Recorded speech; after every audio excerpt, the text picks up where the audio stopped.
This episode of Musical Hell is brought to you by Midnight Musicals. Welcome to the podcast Musical Underground. And by Cafe Himbo Cookbooks, celebrating his 10th anniversary. Thank you. Greetings, mortals. Welcome to another session of the Infernal Court in Musical Hell. I'm Diva, your judge, jury, executioner, and navigator through the dark, unknown waters of musical-based agony.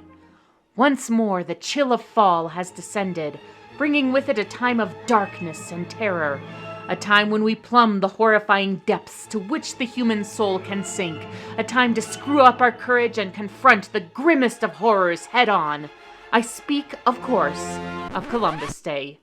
Look, Halloween-relevant musicals aren't exactly thick on the ground. I had to improvise this year.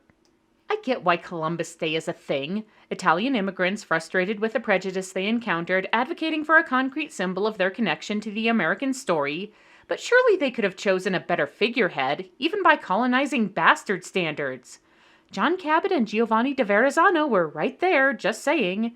And given that practically every reason he's been venerated in popular culture is pure fabrication, and indigenous peoples have rightly pointed out that a holiday to honor their equivalent of Hitler doesn't sit right, it's well past time to retire Christopher Columbus from the roles of American icons. Especially since we can't afford any more movies like our next offender, The Magic Voyage. This German film came out in 1992, one of several that were made to commemorate the quincentennial of Columbus's first voyage. At the time, it was the most expensive animated production from that country, with a budget of $14.5 million. And I don't know where that money went, but it sure as here wasn't on the screen. Part of the budget came from American investors seeking a potential international release, who also contributed several key members of the animation staff, including Phil Nibbelink. That man devotes his talent to the worst projects, I swear.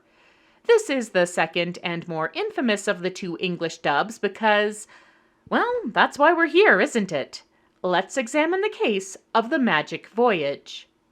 As far as direct-to-video animated releases goes, this one has a decent start, with some fairly good concept art and a dramatic underscore.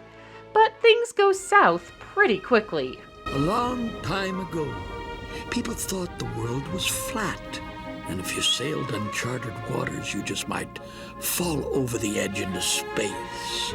Nope, I don't care if this is a 30-year-old kids movie, we are nipping this canard in the bud right now. While heliocentrism hadn't quite caught on in Europe at this point, evidence of a spherical Earth had been observed for centuries. Some Greek, Indian, and Muslim scholars had even calculated the circumference with a reasonable degree of accuracy. Columbus wasn't some bold iconoclastic thinker defying a benighted, superstitious society. He made bad calculations based on inaccurate maps and assumed the distance between Western Europe and Asia was about a third of what it actually is, and was lucky there was an entire landmass in between him and dying of thirst and starvation somewhere in the middle of the ocean. Of all the ways Columbus has been lionized, this one is the most absurd, and it sets my horns on edge every time the movie trots it out. Because the movie is trying to be cute, it starts off with the premise that Columbus had originally envisioned the Earth as a cube. But before we get to him, we get comic seagulls. Mine. Not that funny, I assure you.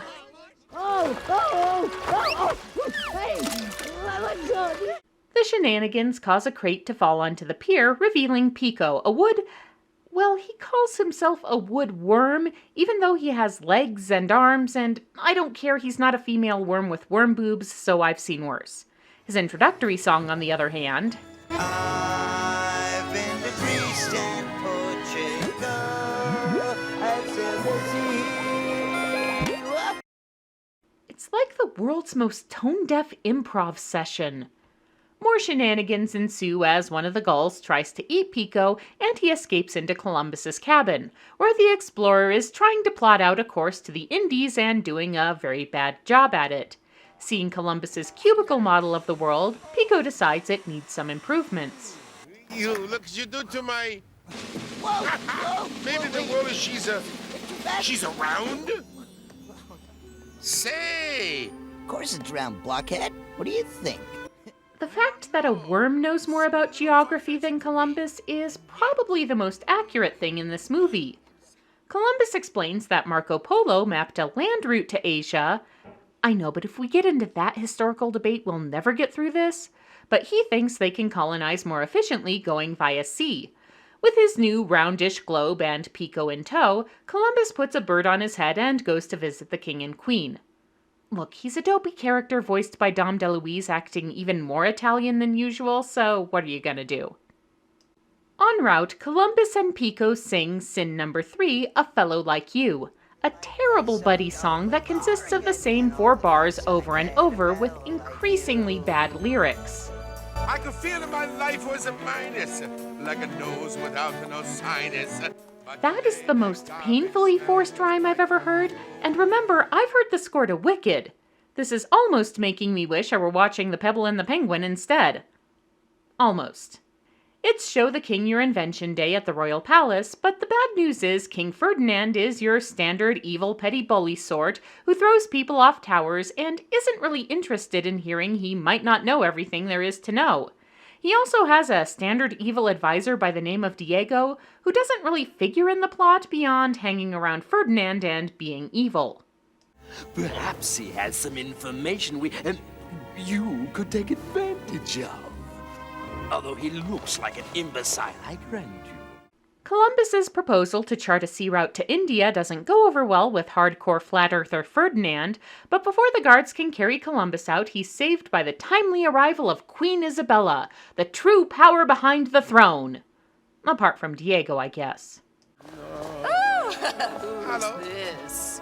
No one, dear.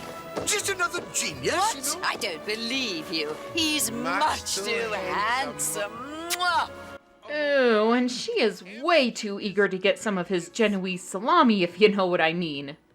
Columbus and Isabella spend all their mutual screen time gushing over each other, and it's rather uncomfortable to watch, especially since Columbus has no charming or attractive qualities to speak of. Isabella is eager to fund Columbus's voyage for gold and jewels, but Pico is as disgusted by their flirting as I am and goes for a walk to clear his head.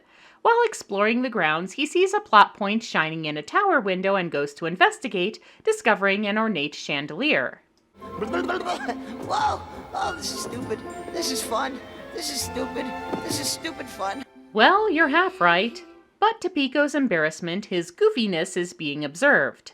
Oh, I think I've been busted. What is that? Oh my god. Oh, it's a flying squirrel. What is it? If you would shut up for 3 seconds, maybe she would tell you who she is. This particular dub is notorious for the extensive ad-libbing done by the actors, and it is absolutely insufferable. It's not funny, and it doesn't add anything to the context of the story. It just gives you the impression that they didn't expect the animation to be able to tell the story on its own. And yes, it's not the greatest animation in the world, but it doesn't deserve this. Whoa, this is fun. Hey, all this flying, I should start my own airlines. Woo! Eee. Oh, shut up. Eventually, Pico clams up enough to learn that this is Marilyn, Princess of the Moon Sprites. Hers is a tragic backstory, for she and her people once lived in a pristine land of magic and beauty. But that all changed when the evil Swarm Lord attacked. At last, Princess, the secret of your magic light will be mine. With this power, I shall become invincible. Gee, Marilyn, that's terrible. I can't imagine what it's like to have an invader overrunning your home with the intent of stealing your most valuable resources. Anyway, have you met my buddy Chris? He's a real swell guy, honest. The Swarm Lord refuses to accept Marilyn's insistence that moon magic is incompatible with evilness, and he has imprisoned her in this chandelier until she gives in. Pico, who recognizes his designated love interest when he sees her, declares he ain't afraid of no swarm and offers to help her escape. That doesn't go very well, as it takes the termite guards all of 30 seconds to alert the Swarm Lord, who takes another 30 seconds to slap Pico to the ground and spirit Marilyn away to his kingdom across the ocean. And why wasn't he keeping her prisoner in his kingdom instead of on the other side of the world in the first place? I'll tell you. I don't know. All this drama means that Pico manages to oversleep and has to race to the harbor, where Columbus is getting ready to set sail with much fanfare and jabbering. En route, he runs afoul of a trio of rats, who nearly make a snack of Pico before he dissuades them by promising to lead them to a trove of cheese aboard Columbus's ship. But the rats are so thrilled with this prospect that they run off and leave Pico behind, so he sits forlorn on the dock until getting a helpful lift from, just random guess, that dumb seagull from the beginning. You big rat! Whoa! Called it! By this point, Columbus is well on his way and is only just now realizing his sidekick has been missing since last night.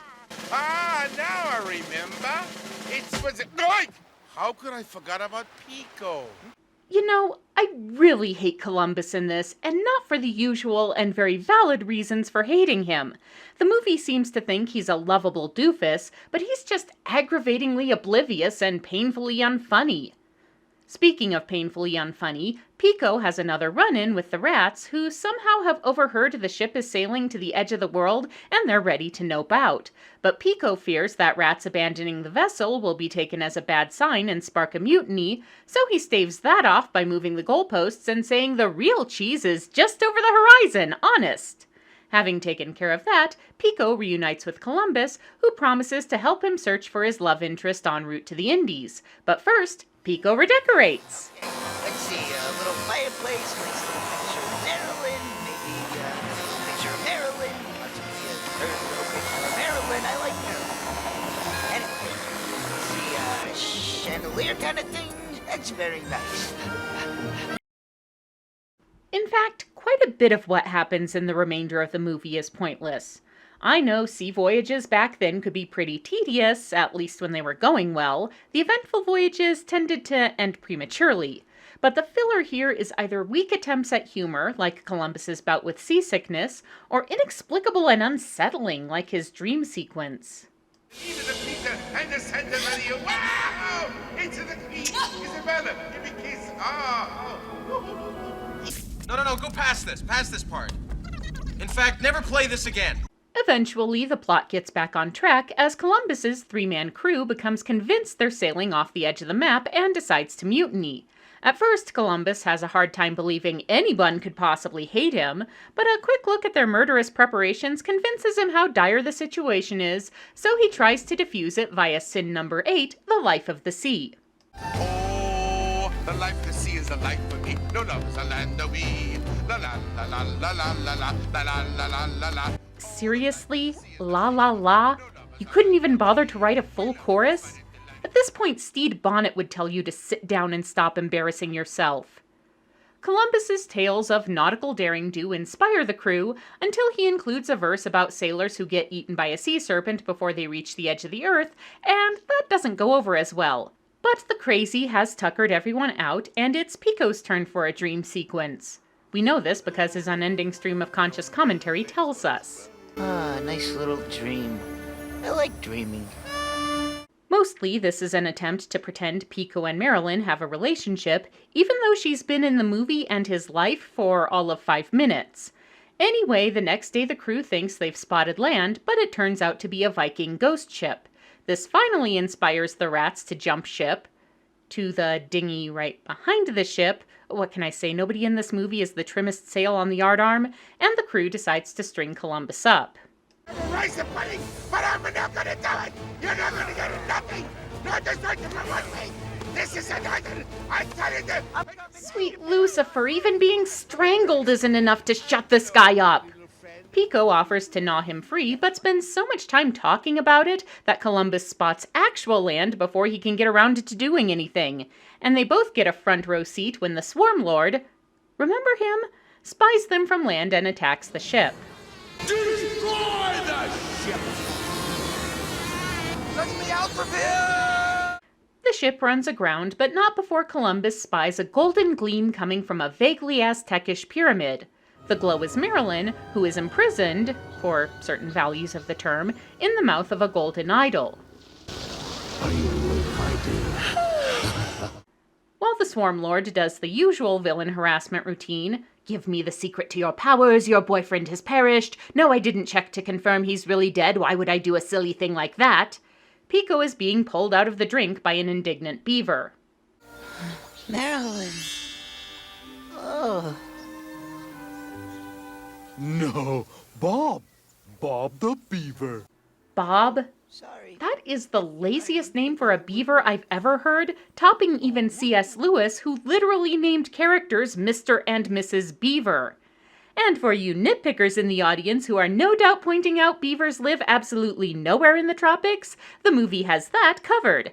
See, Bob was working on his dam when it broke, and the resulting flood washed him all the way to this island and its generically Mesoamerican architecture, and you know what? The explanation is somehow worse than just having a beaver here with no explanation, so let's move on. Pico realizes that this small island can't be the Indian subcontinent, but his attempts to convince the gold-crazed Columbus of the fact fall on deaf ears.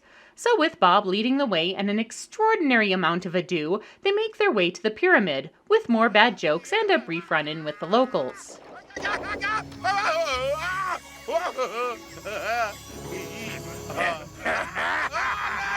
Yes, they look like they have outdated sports mascot on their resumes, but that isn't even the worst part about them, so moving on for now. With the aid of a tree and Columbus's useless ass, they trigger a secret doorway in the pyramid, which reveals the idol Marilyn is trapped in sits atop a gigantic honeycomb. Wait, so the Swarm Lord is made up of bees then? Shouldn't it have a female voice? No, never mind, I refuse to expend more mental effort on this than the writers did. Columbus, still convinced he's found a treasure hoard, tries to scale the honeycomb and gets attacked by the Swarm Lord for his efforts.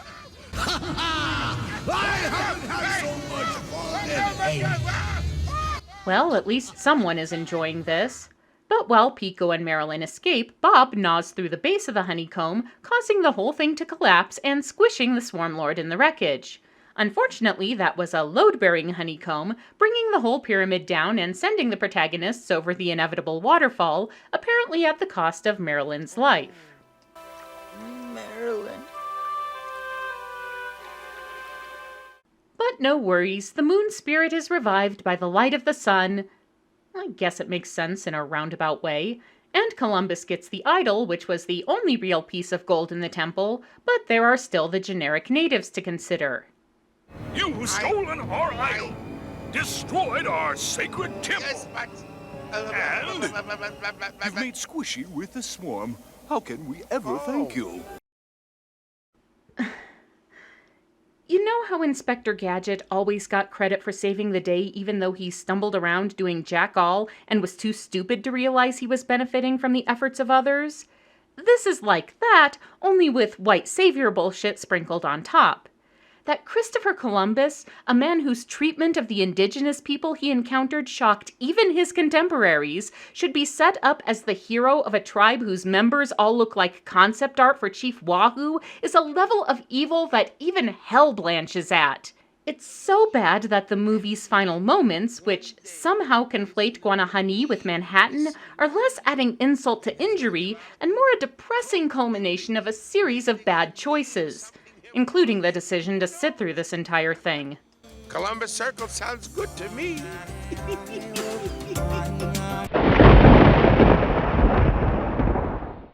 Even in the early 1990s, the myth of Christopher Columbus had started to lose its luster. Mainstream culture had started to accept that the discoverer of the New World thing was a gross exaggeration, and Columbus's primary accomplishments consisted of bad navigation and human atrocity. Which means the magic voyage was already dated by the time it came out, and the years have not been kind to it. The story is dumb, the dubbing is atrocious, and the more you know about history, the worse it is. So the Court of Musical Hell condemns the writers and producers to share in the fate of the historic Christopher Columbus. Hope you like bathing in molten gold and boiling blood. So let it be recorded. This session of the Infernal Court in Musical Hell is now adjourned.